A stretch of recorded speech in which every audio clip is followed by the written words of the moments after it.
কখন যেন নিজের মনের অজান্তেই ওর এই বদভ্যাসগুলো আমার ভালো লাগতে শুরু করেছে।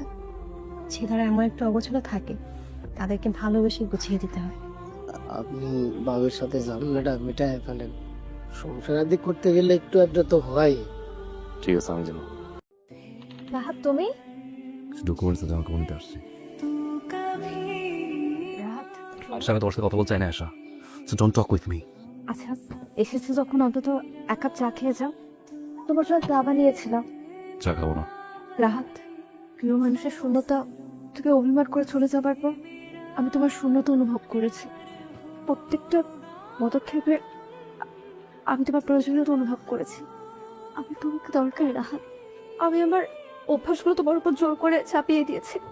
আমার প্রত্যেকটা শাসনের পেছনে তোমার প্রতি আমার ভালোবাসিয়েছি। আমি তোমাকে ভালোবাসি আশা, তোমার চেয়েও বেশি ভালো আমি তোমাকে বাসি। কাদের কাদের না, যাবো না, প্রমিস যাবো না। আমি তোমার অভ্যাসগুলো মেনে চলবো, হুম? মানিয়ে নিব, মেনে নেব। হ্যাঁ